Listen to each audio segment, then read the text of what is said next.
and burn. Hey everybody! So tonight I am finally getting around to discuss one of my favorite movies of all time, and that is 1992's Candyman, directed by Bernard Rose, starring fucking Tony Todd, and Virginia Madsen and Vanessa Williams. Vanessa Williams' performance is my favorite in the movie, even though Tony Todd is so imposing, and so...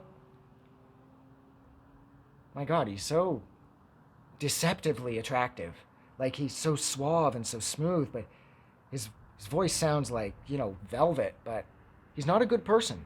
Danielle Robitaille is plenty pissed off at anybody that doesn't respect his myth.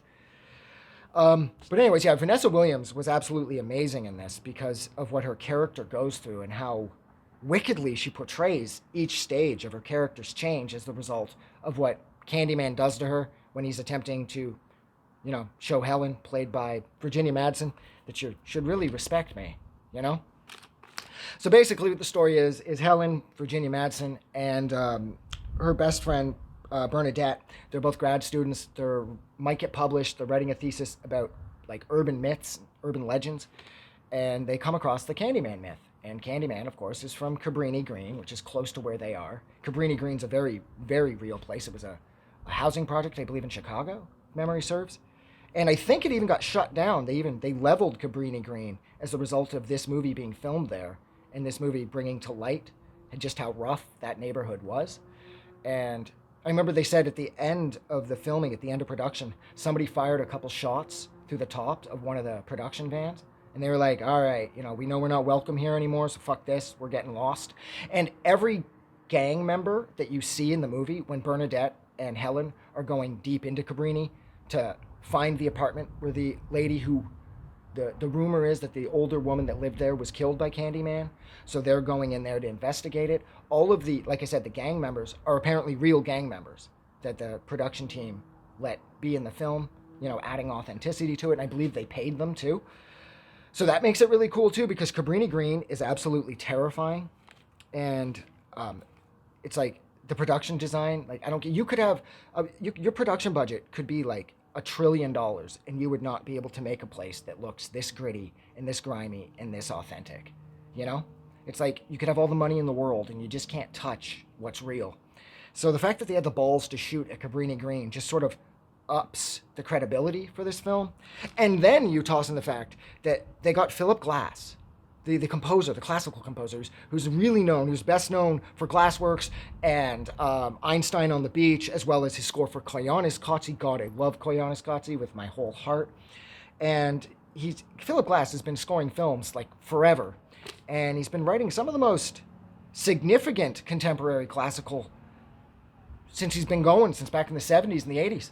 And I absolutely love Philip Glass, and Koyaanisqatsi is like got my whole heart. Like, I love that movie. I love the visuals. I love the music. I love how they marry off to each other so perfectly. And I love how the score for Koyaanisqatsi stands on its own, 100% independent from the film. Like, you don't need one to appreciate the other. Like, sorry, I don't need it to appreciate the film. Sorry, I don't need the film to appreciate the soundtrack, the score.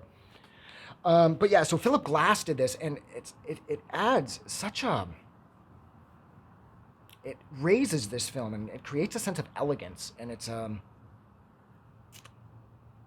it makes it scarier because of the sort of restrained classical vibe that the score has. And Helen's theme is like the best part of the score in a lot of ways. And I did like what they did with the second Candyman, because Philip Glass felt slighted by this. He thought that he was helping out a small independent feature.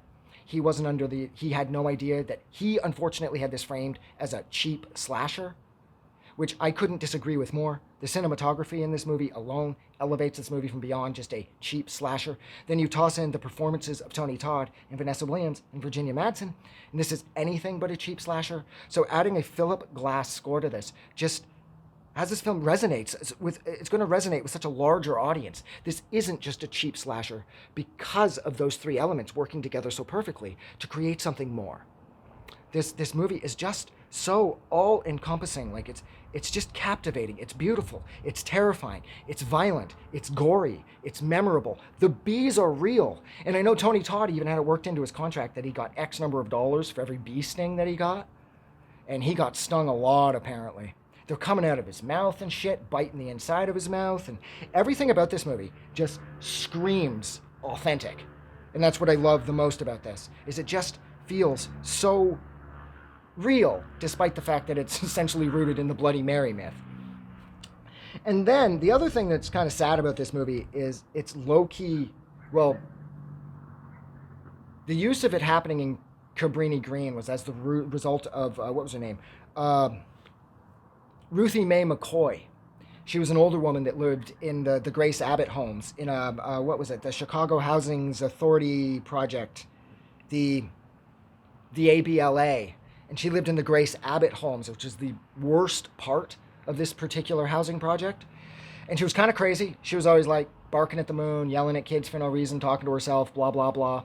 Except one day she called the police and said, they're coming for me through my bathroom cabinet. And in the movie, we find out that the apartments are connected by the bathroom, like the medicine cabinets in the bathroom. And that's what happened to Ruthie Mae McCoy, is when she phoned the police were dispatched, but they didn't rush out. And she was murdered by somebody who got to her through her medicine cabinet.